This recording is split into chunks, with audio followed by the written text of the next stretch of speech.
Just General Jack Keane. General, thank you for joining us. You may have heard this breaking news we got from the White House with Jackie. It looks like they have a tentative possible meeting for next week, and the locations are, of course, Rome, but now you've got Hungary, Switzerland, potentially the UAE. What do you make of all of this? Well, obviously, at the meeting that Wickoff had with Putin, he obviously was willing to make some kind of concession. I think a meeting with the president couldn't have been just a physical meeting reinforcing the discussions that they've had in the past by phone, which lasted in some cases for hours, and no progress being made. I don't think the president would stand for that, to travel and come out with the same result. So I think it's pretty obvious that some concession has been made. And what I think the Trump National Security Team is doing in negotiations with the Russians is trying to really work the details of what that concessions are. What's the framework? What are the conditions surrounding that? And make certain they really understand everything. You know, Putin is a master at deception. He's a master at saying one thing and doing another. And we've seen that for several months here during these negotiations. So I think that's kind of where we are. There likely could be a significant concession, certainly what the president wants, as he said all along. He wants a ceasefire and the beginning of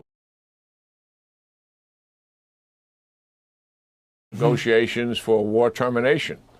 Whether that's actually going to take place remains to be seen. It could be a partial ceasefire. We've seen that before, Griff.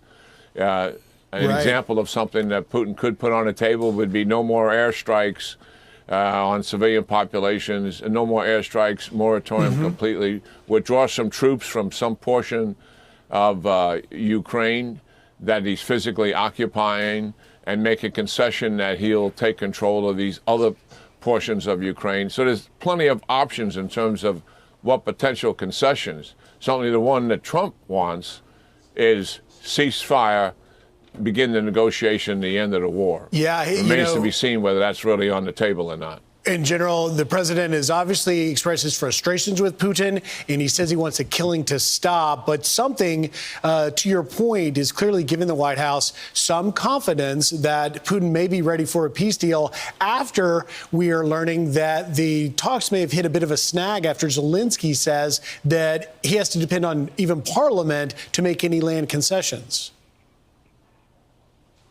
Well, yeah, there's some political posturing being done there, I think, by President Zelensky. This deal initially is going to be made between President Trump and President Putin. That we've known from the outset. Zelensky's already on the table for a ceasefire leading to war termination discussions. He has removed any conditions for doing all of that. And where Zelensky will put his foot down, and the United States likely as well, is one, regime change in Ukraine, which Putin wants. Two, he wants all 4 oblasts, even though he doesn't currently occupy all of those 4 oblasts. And he wants the Ukraine military to demilitarize. Yeah. Those are things that just are unacceptable. And we know those are the conditions that have been on the table for some time from Mr. Putin.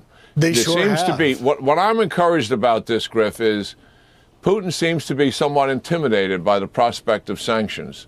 You know, oil is down, oil revenue, which is what he depends on, is down 17%. That's not due to sanctions, it's due to the reduction of the oil price, worldwide oil price.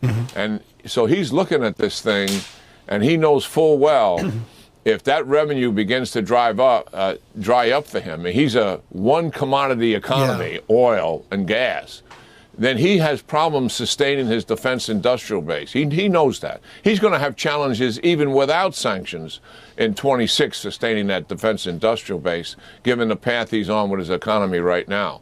So any further squeeze on him will have its impact. Plus, we're upgunning Ukraine. So there are things happening here positively in terms of Ukraine and the president and its impact on Putin's decision-making. Well, General, you're so spot on. And, we'll also be watching what plays out in Israel, in Gaza. And we wanted to talk about that. But we appreciate having you here with these new details with this Putin-Trump possible summit. Very, very interesting stuff. And we appreciate your insight. It's spot on as always. General Jack Keane, have a great weekend.